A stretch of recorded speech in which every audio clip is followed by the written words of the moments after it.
you save enough money, what would you do with it? I would buy an island made out of candy. An island made out of candy? It would be like sand full of sugar. Sand full of sugar? The water can be made out of like soda. When you shower, it can be made out of like hot fudge. The chances are good that sugar is a bigger part of your daily diet than you may realize. Sugar. Oh, honey, honey, you are my candy girl, and you got me wanting you, honey. Oh, sugar, sugar. New research coming out of some of America's most respected institutions is starting to find that sugar, the way many people are eating it today, is a toxin. An anti-sugar campaign has sprung up, led by Dr. Robert Lustig, a California endocrinologist, who believes the consumption of added sugars has plunged America into a public health crisis. 274 million a year extra in jet fuel, who cares? Discomfort on the subway because the fat person takes up 2 seats instead of 1, who cares? Sinking of boats due to the weight. A ferry sank in Lake George. No one cares. That ain't it. So what is it? How about $65 billion reduction in productivity due to obesity? And sugar, because of its unique composition, is the only food on the planet that is both fat and carbohydrate at the same time. Sugar is made up of 2 molecules, one called glucose, which is not very sweet and not very interesting, and fructose, which is very sweet and very interesting, and it's the thing we seek, it's the thing we crave. 7 or 8. Like 8 or 9? 20. 10. 7.8. 6 or 7? 10. Depending on the sweetness factor, 24. Like a solid 9.5. Ooh, 8. 8. 8.5 maybe. I love my sugar. I really do. 7. Yesterday, when I ate that sundae, it was definitely a 10. Sugar is much more addictive than I think we had sort of realized early on. Sugar activates the brain in a special way that's very reminiscent of drugs like cocaine. Yeah. No, I was unaware of that fact. I can kind of imagine that. I can understand that. I would believe it. Oh, okay. Yes. No. What? I didn't really know that, but I could guess that, yeah. I'm not surprised. I had my suspicions. The sweet part of sugar is more like alcohol than it is anything else. And they are not the same. Glucose and fructose are very different.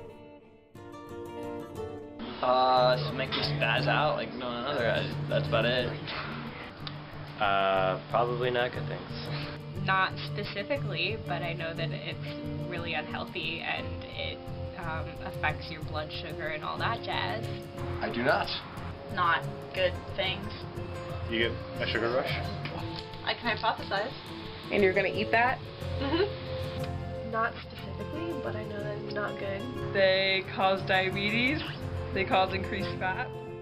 Every single living organism on the planet can digest, absorb, and metabolize glucose. Glucose is the energy of life. If you don't have glucose in your diet, your body makes it because your cells run on it. And 80% of the carbohydrate, glucose, that you consume is metabolized by all the organs in the body. Only 20% go to the liver. Fructose, on the other hand, can only be metabolized in the liver because only the liver has the transporter for fructose. All of the fructose goes to the liver. So you're overloading your liver. That's the rub. Alcohol is metabolized to fat, and so is fructose.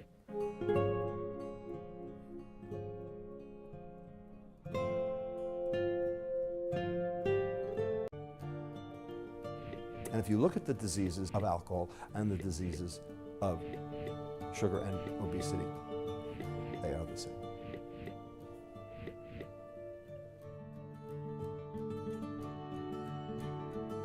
So with the best of intentions, they say, time to reduce fat in the American diet. Exactly. And we did. And guess what? Heart disease, metabolic syndrome, diabetes, and death are skyrocketing. When you take the fat out of the food, it tastes like cardboard. And the food industry knew that. So they replaced it with sugar. I'm suspicious of anything that says low-fat diet because you know that that means that they've had to compensate with a lot of these added sugars. Ultimately, this is a public health crisis. And when it's a public health crisis, you have to do big things and you have to do them across the board. I think it's a problem, and I think it's something that can be regulated. I know there are some people that think like it's a don't take away my freedoms kind of thing, but it gets to a point where we don't even know how much sugar is in a lot of the things we eat, and that's an issue, so yeah, I would say so. I don't really care, but no, because I consume a lot of sugar and caffeine to stay awake. No, because I'm against regulation of our freedoms in general. Yeah, because I think that everyone wants to be healthy. Obviously, no one wants to die at a young age. Yes, because I think obesity is a huge problem in the U.S. Well, if it's because of the obesity increase in America, then no, because I think that's the parents' responsibility. No, I would not. I would love the government to regulate sugar just because the obesity rates in people and children specifically are just skyrocketing. I don't know, I don't think they really need to regulate it because it's just sugar. I mean, everybody's going to use it regardless. To say that the American consuming public is going to completely eliminate sweeteners out of their diet, I don't think gets us there. Individuals. No, because it's my choice if I want to get fat off sugar. It's the responsibility of the individual. I think it should be the responsibility of the individual, but unfortunately the way our food system is now, it's really hard for individuals to get a hold of food that is not totally sugarified. It's everyone's choice whether to consume sugar or not. The individual. Individual, definitely. Neither. Well, I would say to them that they've got to approach their diet in balance. Men should consume no more than 150 calories of added sugars a day, and women just 100 calories. Tobacco and alcohol are perfect examples. We have made a conscious choice that we're not going to get rid of them, but we are going to limit their consumption. I think sugar belongs in this exact same wastebasket. The fact is, we've had numerous public health measures that have been imposed upon us, initially to our great dismay, consternation, and antagonism. And now, not only do we accept them as just part of daily life, but we embrace them. Examples: fluoridation of water for cavities, childhood immunizations. These are all things that were anathema when they were first brought up. And now they're just a fact of life. In fact, that's what public health is. When you have something that's toxic and abused at the same time.